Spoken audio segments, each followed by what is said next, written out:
बहुत सारियां कैसराइयां लग रही सी कि की होगा आखिर अज तुसीं अनाउंस किया सहमति सारिਆਂ 'ਚ बनी जी कि यही रूट होवे। ਜਦੋਂ ਸੰਯੁਕਤ ਕਿਸਾਨ ਮੋਰਚੇ ਜਿਹੜੀ ਸਹਿਮਤੀ ਹੋ ਜੇ ਉਹਦੇ ਨਾਲ ਪੰਜਾਬ ਨੂੰ ਖੜਨਾ ਹੀ ਪੈਣਾ ਹੈ। ਪੰਜਾਬ ਹਰ ਥਾਂ ਤੇ ਆਪਦੀ ਮਰਜ਼ੀ ਨਹੀਂ ਨਾ ਕਰ ਸਕਦਾ। ਤਾਂ ਉਸ ਤੋਂ ਬਾਅਦ ਲੋਕਾਂ ਦਾ ਮਾਈਂਡ ਸੈਟ ਬਣ ਗਿਆ ਸੀਗਾ ਕਿ ਹੁਣ ਦਿੱਲੀ ਦੀ ਰਿੰਗ ਰੋਡ ਤੇ ਜਾਵਾਂਗੇ। ਉਹ ਪਹਿਲੀ ਵਾਰ ਹੋਇਆ ਹੋਣਾ ਕਿ ਸੰਯੁਕਤ ਮੋਰਚੇ ਨੇ ਕੋਈ ਗੱਲ ਕਹੀ ਫਿਰ ਉਹ ਬਦਲ ਨਹੀਂ ਪਈ। ਬਹੁਤ ਸਾਰੀਆਂ ਕੈਸਰਾਈਆਂ ਲੱਗ ਰਹੀਆਂ ਸੀ ਕਿ ਕੀ ਹੋਊਗਾ ਆਖਿਰ ਅੱਜ ਤੁਸੀਂ ਅਨਾਉਂਸ ਕੀਤਾ सहमति ਸਾਰਿਆਂ 'ਚ ਬਣੀ ਜੀ ਕਿ ਇਹੀ रूट ਹੋਵੇ। ਰਜਿੰਦਰ ਐਡਵੋਕੇਟ ਹੈ, ਹੁਣ ਜੇ ਉਹ ਫੈਸਲਾ ਲਊਗਾ ਕੋਈ ਇਹ ਮੂਰਖਤਾ ਨਾਲ ਤਾਂ ਲਊਗਾ ਨਹੀਂ, ਨਾਲੇ ਉਹ ਗਰਮ ਖਿਆਲੀ ਜਥੇਬੰਦੀ 'ਚੋਂ ਇਹ ਵੀ ਕੋਈ ਭੁਲੇਖਾ ਨਹੀਂਗਾ ਵੀ ਉਹ ਕੋਈ ਨਰਮ ਖਿਆਲਾਂ ਦਾ ਹੋਵੇ। ਤੁਹਾਡੇ 'ਚ ਵੀ ਇਹ ਰਹਿੰਦੀ ਹੈ ਡਿਸਕਸ਼ਨ ਵੀ ਗਰਮ ਕੌਣ ਹੈ ਨਰਮ ਕੌਣ? ਉਹ ਬੱਚੇ ਆ ਨਾ, ਨੌਜਵਾਨ ਆ ਹਜੇ ਉਹ ਨੌਜਵਾਨ ਹੈ। ਮਸਾਂ ਤੇ ਕੋਈ ਸਾਡੇ ਜਵਾਕ ਕਿਉਂ ਕਰਨ ਲੱਗੇ ਨੇ ਵੀ ਅਸੀਂ ਫੈਸਲਾ ਲੈਨੇ ਆ ਤੇ ਅਸੀਂ ਉਹਨਾਂ ਨੇ ਫੈਸਲਾ ਲੈ ਲਿਆ ਤੇ ਅਸੀਂ ਕਹੀਏ ਵੀ ਨਹੀਂ ਸਾਨੂੰ ਨਹੀਂ ਮਨਜ਼ੂਰ, ਤਾਂ ਫਿਰ ਚੰਗਾ ਨਹੀਂ ਲੱਗਦਾਗਾ। ਸਾਹਿਬ ਜੇ ਰਾਤ ਪੈਂਦੀ ਹੈ ਜਿਵੇਂ 72 ਘੰਟੇ ਜੇ ਲੱਗਦੇ ਹੈ, ਰਾਤ ਪੈਣ ਤੇ ਉੱਥੇ ਰੁਕ ਕੇ ਸੌਂ ਸਕਦੇ ਜਾਂ ਉਹ ਚੱਲਦਾ ਰਹੂਗਾ? ਨਹੀਂ ਰੁਕਣ ਦਾ ਕਿਤੇ ਨਹੀਂ ਹੈ, ਇਹ ਮਤਲਬ ਮਾਰਚ ਰੈਗੂਲਰ ਚੱਲਦਾ ਰਹੇਗਾ।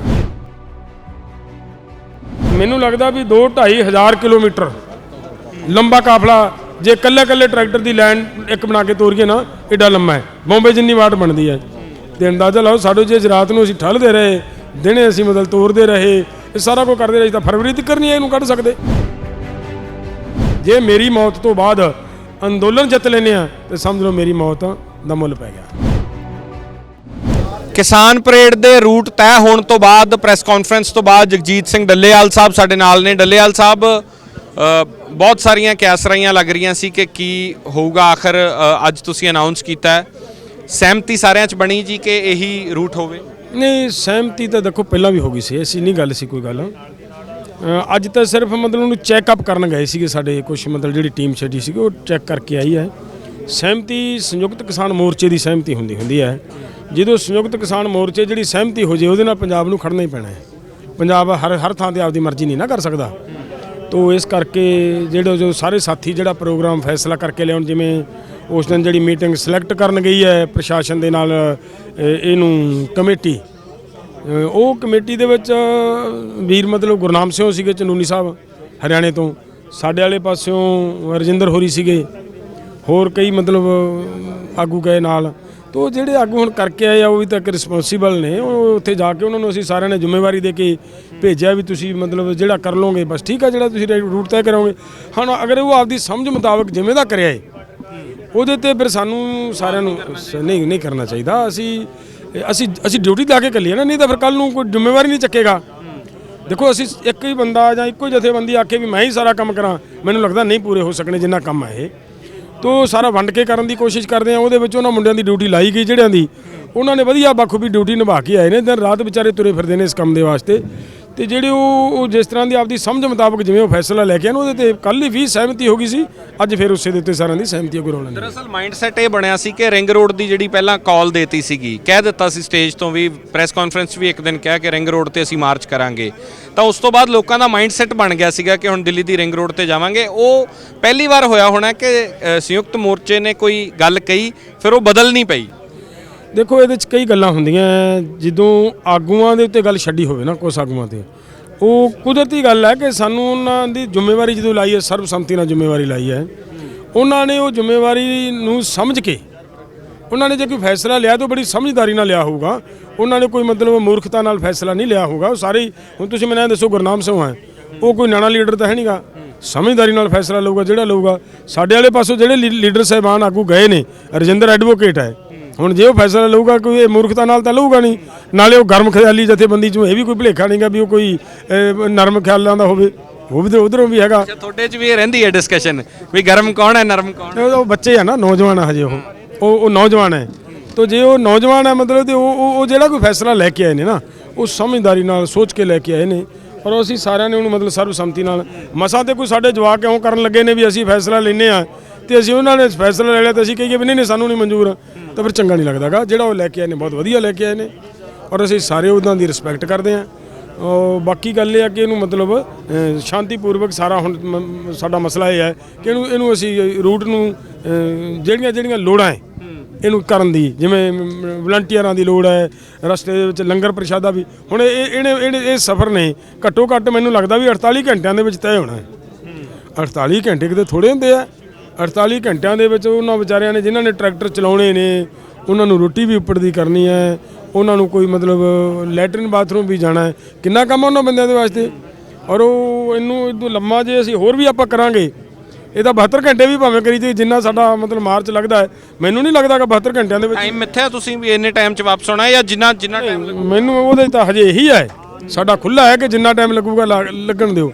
ਪਰ ਮੈਨੂੰ ਇਹ ਲੱਗਦਾ ਨਾ ਵੀ ਜਦੋਂ 72 ਘੰਟਿਆਂ ਦੀ ਗੱਲ ਜਾਣੀ ਹੈ ਯਾਰ, ਉਹ ਡਰਾਈਵਰਾਂ ਦਾ ਕੀ ਹਾਲ ਹੋਏਗਾ।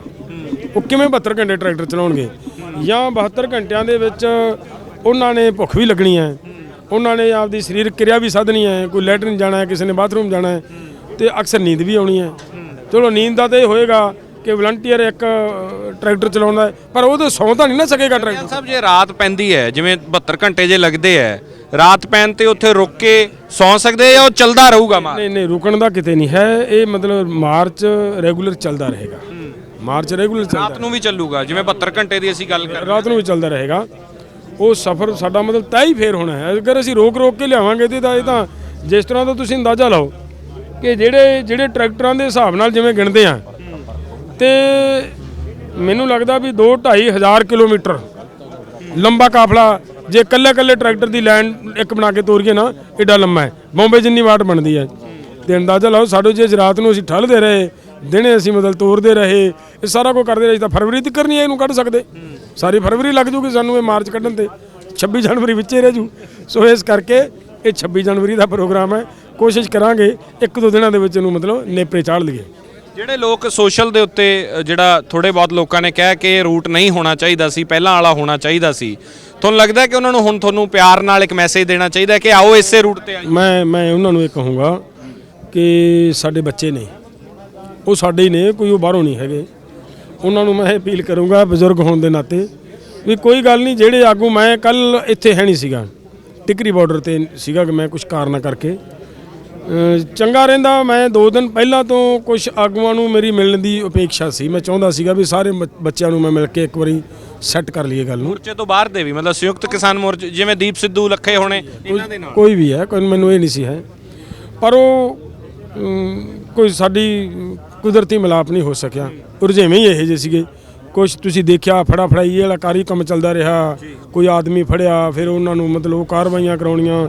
ਕੱਲ ਫਿਰ ਇੱਕ ਮਤਲਬ ਕੱਲ ਤਾਂ ਤੁਸੀਂ ਸਾਰਿਆਂ ਨੇ ਦੇਖੀ ਉਹ ਜਿਹੜੀ ਗੱਡੀ ਜੀ ਫੜੀ ਗਈ, ਫਿਰ ਟਰੱਕ ਫੜਿਆ, ਫਿਰ ਹਾਂ ਕਿੰਨਾ ਕੁਝ ਫੜ ਰਹੇ ਹੋ ਤੁਸੀਂ।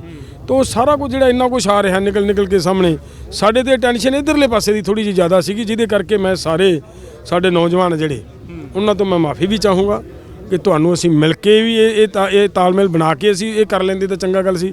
ਪਰ ਹੁਣ ਮੈਂ ਤੁਹਾਨੂੰ ਰਿਕੁਐਸਟ ਕਰੂੰਗਾ ਸਾਰੇ ਨੌਜਵਾਨਾਂ ਨੂੰ ਕਿ ਜਿਹੜਾ ਵੀ ਤੁਹਾਡੇ ਮਨ ਦੇ ਵਿੱਚ ਕੋਈ ਸਾਡੇ ਪ੍ਰਤੀ ਰੋਸ ਹੈ ਵੀ ਸਾਨੂੰ ਪੁੱਛਿਆ ਨਹੀਂ ਗਿਆ ਜਾਂ ਸਾਡੀ ਭਾਵਨਾਵਾਂ ਮੁਤਾਬਕ ਨਹੀਂ ਹੋਇਆ, ਉਹ ਤੁਸੀਂ ਇੱਕ ਵਾਰੀ ਇਸ ਗੱਲ ਨੂੰ ਮਤਲਬ ਛੱਡੋ। ਆਪਣੇ ਕੋਲੇ ਹਜੇ ਲੜਾਈ ਬਹੁਤ ਲੰਬੀ ਹੈ, ਇਹ 26 ਜਨਵਰੀ ਤੇ ਨਹੀਂ ਮੁੱਕਣੀ। ਇਹ ਲੜਾਈ ਬਹੁਤ ਲੰਬੀ ਹੈ, ਅੱਗੇ ਬਜਟ ਸੈਸ਼ਨ ਚੱਲਣਾ ਹੈ, ਸਰਕਾਰ ਨੂੰ ਜੇ ਝੁਕਾਉਣਾ ਹੈ ਤੇ ਬਸ ਗੁੱਸਾ ਛੱਡੋ। ਆਪਾਂ ਤਕੜੇ ਹੋ ਕੇ ਮਤਲਬ ਸ਼ਾਂਤੀਪੂਰਵਕ ਇਸ ਲੜਾਈ ਨੂੰ ਅੱਗੇ ਤੋਰੀਏ ਤੇ ਤਾਂ ਕਿ ਆਉਣ ਵਾਲੇ ਦਿਨਾਂ ਦੇ ਵਿੱਚ ਪ੍ਰੈਸ਼ਰ ਅਸੀਂ ਸਰਕਾਰ ਤੇ ਬਿਲਟ ਕਰ ਸਕੀਏ। ਤਾਂ ਅਸੀਂ ਸਰਕਾਰ, ਤੁਸੀਂ ਕਹਿ ਰਹੇ ਹੋ ਕਿ ਸੰਘਰਸ਼ ਦਾ ਇੱਕ ਹਿੱਸਾ ਹੈ, ਪੜਾਅ ਹੈ, ਕੋਈ ਸੰਘਰਸ਼ ਖਤਮ ਥੋੜੀ ਹੋ ਚੱਲਿਆ। ਸੰਘਰਸ਼ ਖਤਮ ਹੋਣਾ ਹੀ ਨਹੀਂ ਜੀ ਇਹਦੇ ਤੇ ਆ ਦੇਖੋ, ਕਦੇ ਵੀ ਅੰਦੋਲਨ, ਇਹਨੂੰ ਇਹ ਸਮਝਣ ਦੀ ਲੋੜ ਹੈ ਕਿ ਅੰਦੋਲਨ ਨੂੰ ਜੇਕਰ ਅਸੀਂ ਅਟੈਕ ਕਰਕੇ ਅੰਦੋਲਨ ਦੀ ਸਮਾਪਤੀ ਕਰਾਂਗੇ ਤਾਂ ਨੁਕਸਾਨ ਸਾਡਾ ਹੋਏਗਾ। ਜੇ ਅਸੀਂ ਇਹਨੂੰ ਪੀਸਫੁਲੀ ਅੰਦੋਲਨ ਚਲਾਉਂਦੇ ਹੋਏ ਜਿਹੜੇ ਢੰਗ ਨਾਲ ਅਸੀਂ ਸਾਡਾ ਅੰਦੋਲਨ ਚੱਲ ਰਿਹਾ, ਤੁਸੀਂ ਦੇਖ ਰਹੇ ਹੋ ਸਾਰੇ ਅੱਜ ਆਹਿਸਤਾ ਜਹਾਜ਼ ਦੇ ਥੱਲੇ ਉਤਰਨ ਵਾਂਗੂ ਬੀਜੇਪੀ ਦਾ ਗ੍ਰਾਫ ਥੱਲੇ ਜਾ ਰਿਹਾ ਹੈ। ਇਹ 'ਚ ਕੋਈ ਦੋ ਰਾਵਾਂ ਨਹੀਂ ਹੈ, ਬੜੀ ਕਲੀਅਰ ਕੱਟ ਗੱਲ ਹੈ। ਜਿਵੇਂ ਗ੍ਰਾਫ ਥੱਲੇ ਨੂੰ ਜਾ ਰਿਹਾ ਹੈ, ਉਵੇਂ ਬੀਜੇਪੀ ਦੇ ਅੰਦਰ ਹਲਚਲ ਸ਼ੁਰੂ ਹੋ ਗਈ ਹੈ। ਪਿਛਲੇ ਦਿਨੀ ਇੱਕ ਰਾਜਨਾਥ ਨੂੰ ਕੋਈ ਇਹਨਾਂ ਦੇ ਜਿਹੜੇ ਯੂਨੀਅਨ ਲੀਡਰਸ਼ਿਪ ਹੈ ਉਹ ਰੌਲਾ ਪਾ ਰਹੇ ਨੇ ਕਿ ਵੀ ਇਹ ਬਹੁਤ ਗਲਤ ਹੋ ਰਿਹਾ ਜੀ, ਤੁਸੀਂ ਕਰੋ ਕੁਛ ਇਹਨਾਂ ਦਾ। ਹੋ ਸਕਦਾ ਵਾਹਿਗੁਰੂ ਕਿਰਪਾ ਕਰੇ, ਤੁਸੀਂ ਸ਼ਾਂਤੀ ਬਣਾ ਕੇ ਰੱਖੋ। ਜਿਹੜਾ ਮਹੀਨਾ ਪਰ ਇਹਨਾਂ ਨੇ ਬਜਟ ਸੈਸ਼ਨ ਚਲਾਉਣਾ ਹੈ, ਉਹਦੇ ਵਿੱਚ ਰੋਜ਼ ਆਪਾਂ ਕੋਈ ਨਾ ਕੋਈ ਐਸਾ ਐਕਸ਼ਨ ਦਿੰਦੇ ਰਵਾਂਗੇ, ਕਿਉਂਕਿ ਮੈਂ ਇਕੱਲਾ ਐਕਸ਼ਨ ਨਹੀਂ ਦੇ ਸਕਦਾਗਾ, ਆਵਾਜ਼ ਨਹੀਂ ਮੈਂ ਦੇ ਸਕਦਾ ਵੀ ਆਹ ਐਕਸ਼ਨ ਕਰਾਂਗੇ। ਇਹ ਸਾਰਿਆਂ ਦੀ ਸਹਿਮਤੀ ਨਾਲ ਦਿੱਤਾ ਜਾਣਾ, ਲੇਕਿਨ ਕੋਸ਼ਿਸ਼ ਹੋਏਗੀ ਸਾਡੀ ਕਿ ਅਸੀਂ ਕੋਈ ਨਾ ਕੋਈ ਐਕਸ਼ਨ ਦਿੰਦੇ ਰਹੀਏ। ਬਹੁਤ ਸਾਰੇ ਜ਼ਹਿਨ ਦੇ ਵਿੱਚ ਮੈਂ ਟੋਕ ਰਿਹਾ, ਤੁਹਾਡੀ ਗੱਲ ਆ ਰਿਹਾ ਸੀ ਕਿ 26 ਤੋਂ ਬਾਅਦ ਕੀਤਾ, ਤੁਸੀਂ ਇੱਕ ਇਸ਼ਾਰਾ ਦਿੱਤਾ ਕਿ ਬਜਟ ਸੈਸ਼ਨ ਦੇ ਵਿੱਚ ਵੀ ਬਹੁਤ ਕੁਝ ਹੋਣਾ। ਹਾਂ, ਬਹੁਤ ਕੁਝ ਹੋਏਗਾ। ਉਹਦੇ ਦੌਰਾਨ ਅਸੀਂ ਮਤਲਬ ਸਰਕਾਰ ਨੂੰ ਜਦੋਂ ਜਿਹੜੇ ਅੱਜ ਸਰਕਾਰ ਚੁੱਪ ਕਰਕੇ ਬੈਠੀ ਹੈ, ਬਜਟ ਸੈਸ਼ਨ ਦੇ ਵਿੱਚ ਡੇਲੀ ਇਹਨਾਂ ਨੇ ਵਿਰੋਧੀਆਂ ਨੇ ਤੇ ਇਹਨਾਂ ਨੇ ਰਾਜਕਰਤਾਵਾਂ ਨੇ ਤੇ ਵਿਰੋਧੀਆਂ ਨੇ ਇਕੱਠੇ ਹੋਣਾ ਡੇਲੀ, ਔਰ ਅਸੀਂ ਬਾਹਰਲੇ ਪਾਸੇ ਸਾਡਾ ਮਤਲਬ ਪ੍ਰੋਟੈਸਟ ਹੋਣਾ ਡੇਲੀ। ਤੋ ਉਹਦਾ ਵੱਖਰਾ ਇੱਕ ਮਤਲਬ ਕੋਈ ਨਾ ਕੋਈ ਰੰਗ ਨਿਕਲ ਕੇ ਬਾਹਰ ਆਏਗਾ। ਬੀਜੇਪੀ 100% ਅਸੀਂ ਬਜਟ ਸੈਸ਼ਨ ਦੇ ਵਿੱਚ ਇਹਨਾਂ ਸਰਕਾਰ ਨੂੰ ਮਜਬੂਰ ਕਰ ਦਿਆਂਗੇ ਕਿ ਕਾਨੂੰਨ ਵਾਪਸ ਲਵੇ। ਅੱਜ ਲੱਖੇ ਸਿਧਾਣੇ ਨਾਲ ਮੀਟਿੰਗ ਵੀ ਹੋਈ ਹੈ ਜੀ, ਥੋੜਾ ਉਹਦੇ ਬਾਰੇ ਦੱਸ ਦਿਓ ਕੀ ਗੱਲਬਾਤ ਹੋਈ। ਦੇਖੋ ਲੱਖਾ, ਮੈਂ ਤੁਹਾਨੂੰ ਇਹ ਗੱਲ ਦੱਸਾਂ ਨਾ, ਲੱਖਾ ਵਿਚਾਰਾ ਕੋਈ ਸਾਡੇ ਤੋਂ ਬਾਹਰ ਹੈ, ਉਹ ਸਾਡਾ ਹੈ, ਉਹਨੂੰ ਉਹਦੇ ਅੰਦਰ ਵੀ ਚਿੰਤਾ ਹੈ। ਲੱਖਾ ਇਹ ਨਹੀਂ ਹੈ ਕਿ ਵੀ ਲੱਖਾ ਕੋਈ ਪੰਜਾਬ ਦਾ ਦੁਸ਼ਮਣ ਹੈ ਜਾਂ ਪੰਜਾਬ ਵਿਰੋਧੀ ਹੈ, ਉਹਦੇ ਅੰਦਰ ਵੀ ਇੱਕ ਦਰਦ ਹੈ ਪੰਜਾਬ ਦਾ, ਜਿਹਨੂੰ ਲੈ ਕੇ ਆਹ ਜ਼ਰੂਰ ਹੈ ਗੱਲ ਵੀ ਉਹ ਨੌਜਵਾਨ ਹੈ, ਉਹਦੇ ਅੰਦਰ ਇਹ ਹੁੰਦੀ ਹੈ ਗੱਲ ਬਈ ਫਟਾਫਟ ਕਰਨਾ ਕੁਛ। ਅਸੀਂ ਹੁਣ ਕਹਿੰਦੇ ਵੀ ਨਹੀਂ ਥੋੜਾ ਜਿਹਾ ਠੰਡਾ ਹੋ ਕੇ ਚੱਲ, ਫਰਕ ਇੰਨਾ ਹੀ ਹੈ। ਉਹ ਜਿਵੇਂ ਅਸੀਂ ਬੁੜੇ ਹੋ ਗਏ ਹਾਂ, ਉਹ ਨੌਜਵਾਨ ਹੈ, ਨੌਜਵਾਨ ਤੇ ਬੁੜੇ ਵਾਲਾ ਫਰਕ ਤਾਂ ਰਹਿਣਾ ਹੈ, ਪਰ ਅਸੀਂ ਹੁਣ ਕਹਿੰਦੇ ਆ ਵੀ ਤੇਰਾ ਜੋਸ਼ ਬਹੁਤ ਕੰਮ ਦੀ ਚੀਜ਼ ਹੈ ਤੇ ਸਾਡੇ ਹੋਸ਼ ਤੋਂ ਪੁੱਤਰਾ ਥੋੜਾ ਜਿਹਾ ਕੰਮ ਲੈ ਕੇ ਚੱਲ, ਅੱਗੇ ਤੁਸੀਂ ਚਲਾਉਣਾ ਇਹਨੂੰ, ਸਾਡਾ ਕਿੰਨਾ ਕੁ ਟਾਈਮ ਹੈ। ਅਸੀਂ ਤਾਂ ਮੈਂ ਤੇ ਅੱਜ ਕੱਲ ਜਿਹੜਾ ਟਿਕਰੀ ਬਾਰਡਰ ਤੇ ਰਾਤ ਲਾ ਕੇ ਆਏ ਹਾਂ, ਮੇਰਾ ਮੇਨ ਮਕਸਦ ਇਹ ਸੀ, ਮੈਂ ਤੁਹਾਨੂੰ ਸੱਚਾਈ ਦੱਸਦਾ ਕਿ ਦੇਖੋ ਕੱਲ ਪਰਸੋਂ ਵਾਲਾ ਜਿਹੜਾ ਉਹ ਬੰਦੇ ਨੇ ਮਤਲਬ ਮੀਡੀਆ ਦੇ ਸਾਹਮਣੇ ਖੁਲਾਸੇ ਕੀਤੇ ਨੇ, ਕੁਛ ਆਗੂਆਂ ਨੂੰ ਟਾਰਗੇਟ ਕਰਨ ਦੀ ਗੱਲ ਕੀਤੀ ਨੇ, ਤੋ ਮੈਂ ਸੱਚਾਈ ਦੱਸ ਰਿਹਾ ਤੁਹਾਨੂੰ। ਤੁਸੀਂ ਜਾ ਕੇ ਮੇਰੇ ਉਧਰ ਜਾ ਕੇ ਪੁੱਛ ਲਿਓ, ਭਾਵੇਂ ਸਿੱਧੂਪੁਰ ਜਥੇਬੰਦੀ ਦੇ ਕੈਂਪਾਂ 'ਚ, ਉਹ ਤੁਹਾਨੂੰ ਦੱਸਣਗੇ ਵੀ ਪ੍ਰਧਾਨ ਕੀ ਕਹਿ ਕੇ ਗਿਆ। ਮੈਂ ਉਹਨਾਂ ਨੂੰ ਸਾਰਿਆਂ ਨੂੰ ਇਹ ਗੱਲ ਕਹਿ ਕੇ ਆਇਆ ਕਿ ਤੁਸੀਂ ਠੀਕ ਆ ਮੇਰੇ ਪਿਆਰ ਵਾਲੇ ਹੋ, ਅਗਰ ਕੁਝ ਹੋ ਜਾਂਦਾ ਹੈ, ਅਗਰ ਕੋਈ ਘਟਨਾ ਜਿਹੀ ਵਾਪਰ ਜਾਂਦੀ ਹੈ, ਕਿਤੇ ਮੌਤ ਹੋ ਜਾਂਦੀ ਹੈ, ਤੁਸੀਂ ਅੰਦੋਲਨ ਨਹੀਂ ਮਤਲਬ ਹਿੰਸਕ ਹੋਣ ਦੇਣਾ, ਕਿਤੇ ਨਾ ਹੋਵੇ ਭੜਕ ਕੇ ਕੋਈ ਤੁਸੀਂ ਮਤਲਬ ਕੋਈ ਹੋਰ ਕਰਦੇ ਹੋ ਤੇ ਸਾਰਾ ਅੰਦੋਲਨ ਹੀ ਮਤਲਬ ਬੇੜਾ ਗਰਕ ਹੋ ਜੇ। ਮਰ ਜਾਣ ਤੋਂ ਬਾਅਦ ਵੀ ਤੁਸੀਂ ਅੰਦੋਲਨ ਨੂੰ ਠੰਡਾ ਰੱਖਣਾ, ਅੰਦੋਲਨ ਜਿੱਤਣਾ, ਅੰਦੋਲਨ ਜਿੱਤੇ ਤੋਂ ਬਗੈਰ ਆਪਾਂ ਵਾਪਸ ਨਹੀਂ ਜਾਣਾ, ਕੁਝ ਨਹੀਂ ਹੋਣਾ। ਜੇ ਮੇਰੀ ਮੌਤ ਤੋਂ ਬਾਅਦ ਅੰਦੋਲਨ ਜਿੱਤ ਲੈਂਦੇ ਆ ਤੇ ਸਮਝ ਲਓ ਮੇਰੀ ਮੌਤ ਦਾ ਮੁੱਲ ਪੈ ਗਿਆ। ਬਸ ਬਹੁਤ ਧੰਨਵਾਦ। ਆਖਰੀ ਗੱਲ ਮੈਂ ਸਿਰਫ ਤੁਹਾਨੂੰ ਇਹ ਪੁੱਛਣੀ ਹੈ ਕਿ ਬਹੁਤ ਸਾਰੇ ਟਰੈਕਟਰ, ਬਹੁਤ ਸਾਰੀਆਂ ਝਾਕੀਆਂ ਲੋਕ ਜਜ਼ਬਾਤੀ ਹੋ ਕੇ ਆਪ ਵੀ ਬਣਾ ਕੇ ਲਿਆਏ ਹੈ। ਹਾਲਾਂਕਿ ਪ੍ਰੈਸ ਕਾਨਫਰੰਸ 'ਚ ਕਿਹਾ ਗਿਆ ਕਿ ਸਿਰਫ ਜਿਹੜੀਆਂ ਪ੍ਰਵਾਨਤ ਨੇ ਤਾਂ ਉਹਨਾਂ ਇਮੋਸ਼ਨਸ ਨੂੰ ਵੀ ਤਾਂ ਕੰਟਰੋਲ ਕਰਨਾ ਪੈਣਾ ਜਿਹੜੇ ਆਪ ਬਣਾ ਕੇ ਲਿਆਏ ਹੈ। ਚਲੋ ਕੋਈ ਨਹੀਂ, ਉਹਨਾਂ ਨੂੰ ਵੀ ਦੇਖਾਂਗੇ, ਕੋਈ ਗੱਲ ਨਹੀਂ, ਉਹਨਾਂ ਨੂੰ ਵੀ ਲਾਊ ਆ ਯਾਰ, ਕਿਹੜੀ ਗੱਲ ਹੈ, ਅਸੀਂ ਉਹਨਾਂ ਨੂੰ ਵੀ ਮਤਲਬ ਪਿਆਰ ਨਾਲ ਤੋਰਾਂਗੇ। ਬਹੁਤ ਅੱਗੇ ਤਾਂ ਹੀ ਆ ਗਏ। ਮੇਰੇ ਯਾਦ ਹੈ ਗੁਰਦੁਆਰਾ ਆਲਮਗੀਰ ਸਾਹਿਬ ਪਹਿਲੀ ਵਾਰ ਜਦੋਂ ਉੱਥੇ ਲਗਭਗ 5-6 ਮਹੀਨੇ ਪਹਿਲਾਂ, ਉਸ ਦੌਰ ਤੋਂ ਹੁਣ ਦੌਰ ਤੱਕ ਬਹੁਤ ਅੱਗੇ ਲੈ ਆਉਂਦਾ ਸੰਘਰਸ਼। ਹਾਂ, ਇਹ ਦੇਖੋ ਗੱਲ ਕੀ ਹੈ, ਮੈਂ ਕਹੂੰਗਾ ਪਰਮਾਤਮਾ ਦੀ ਰਹਿਮਤ ਹੈ। ਇਹ ਅੰਦੋਲਨ ਕੁਝ ਪਰਿਵਰਤਨ ਚਾਹੁੰਦਾ ਹੈ, ਉਹ ਹੋਣਗੇ 100% ਹੋਣਗੇ, ਪਰ ਅਸੀਂ ਕੇਵਲ ਇਸ ਅੰਦੋਲਨ ਦੇ ਵਿੱਚੋਂ ਕੋਈ ਰਾਜਨੀਤਿਕ ਪਰਿਵਰਤਨ ਦੀ ਸਾਡੀ ਕੋਈ ਭਾਵਨਾ ਨਹੀਂ। ਸਾਡੀ ਭਾਵਨਾ ਕੇਵਲ ਕਿਸਾਨਾਂ ਦੇ ਇਹ ਕਾਨੂੰਨ ਵਾਪਸ ਹੋ ਜਾਣ ਤੇ ਕਿਸਾਨ ਬਣਿਆ ਰਹਿ ਜੇ। ਸਾਡੀ ਭਾਵਨਾ ਸਿਰਫ ਇੱਥੋਂ ਤੱਕ ਸੀਮਿਤ ਹੈ। ਰਵਨੀਤ ਬਿੱਟੂ ਤੇ ਅੱਜ ਇੱਕ ਅਟੈਕ ਹੋਇਆ, ਉਹਨਾਂ ਦੀ ਦਸਤਾਰ ਉਤਾਰਤੀ, ਹੋਰ ਵੀ ਕੁਲਬੀਰ ਜੀਰਾ, ਹੋਰ ਲੋਕ ਵੀ ਉਹਨਾਂ ਦੇ ਨਾਲ ਵਿਧਾਇਕ ਤੇ ਉਹ ਸੀਗੇ, ਗੱਡੀ ਭੰਨ ਦਿੱਤੀ ਗਈ।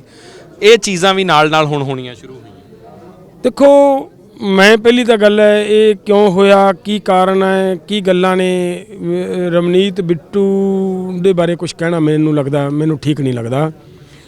ਕਈ ਵਾਰੀ ਕਿਸੇ ਆਗੂ ਤੋਂ ਕੋਈ ਬਿਆਨ ਉਹੋ ਜਿਹਾ ਦਿੱਤਾ ਜਾਂਦਾ ਹੈ, ਬੋਲਿਆ ਉਹੋ ਜਿਹਾ ਜਾਂਦਾ ਹੈ, ਜਿਹਦੇ ਕਰਕੇ ਲੋਕਾਂ ਦੇ ਮਨ 'ਚ ਰੋਸ ਹੋ ਜਾਂਦਾ ਹੈ, ਪਰ ਨਹੀਂ ਚਾਹੀਦਾ। ਸਾਨੂੰ ਕੀ ਲੋੜ ਹੈ ਉਹਨਾਂ ਨੂੰ, ਉਹ ਅਸੀਂ ਮਤਲਬ ਆਪਦੀਆਂ ਸਟੇਜਾਂ 'ਤੇ ਨਹੀਂ ਚੜ੍ਹਨ ਦਿੱਤੇ। ਮੈਨੂੰ ਲੱਗਦਾ ਸਾਡੇ ਜਵਾਨ ਹੋਣੇ ਵੀ ਨਹੀਂ, ਉਹ ਕੋਈ ਹੋਰ ਹੀ ਕਿਸੇ ਪਾਸੋਂ ਕੋਈ ਮੁੰਡੇ ਹੋ ਸਕਦਾ ਹੁਣ ਜਿਨ੍ਹਾਂ ਨੇ ਕਰਤਾ। ਜੇ ਕਰਤਾ ਕਿਸੇ ਨੇ ਤਾਂ ਫਿਰ ਕਿਸਾਨਾਂ ਨੂੰ ਰੋਸ ਹੋਊਗਾ, ਉਹਨਾਂ ਨੇ ਕਰਤਾ ਹੋਊਗਾ। ਲੇਕਿਨ ਮੇਰੇ ਧਿਆਨ 'ਚ ਹੁਣੇ ਤੁਹਾਡੇ ਦੱਸਣ ਦੇ ਮੁਤਾਬਕ, ਪੱਤਰਕਾਰਾਂ ਦੇ ਦੱਸਣ ਮੁਤਾਬਕ ਹੈ, ਮੈਨੂੰ ਨਹੀਂ ਪਤਾ ਸੀ ਵੀ ਉੱਥੇ ਕੋਈ ਘਟਨਾ ਵਾਪਰੀ ਹੈ। ਬਹੁਤ ਧੰਨਵਾਦ ਗੱਲਬਾਤ ਕਰਨ ਵਾਸਤੇ। ਡੱਲੇਵਾਲ ਸਾਹਿਬ ਨੇ ਆਪਣਾ ਓਪੀਨੀਅਨ ਇਸ ਬਾਰੇ ਦਿੱਤਾ। ਕੈਮਰਾ ਪਰਸਨ ਕਮਲ ਦੇ ਨਾਲ Simranjot Singh Makkar, on air, Singhu border.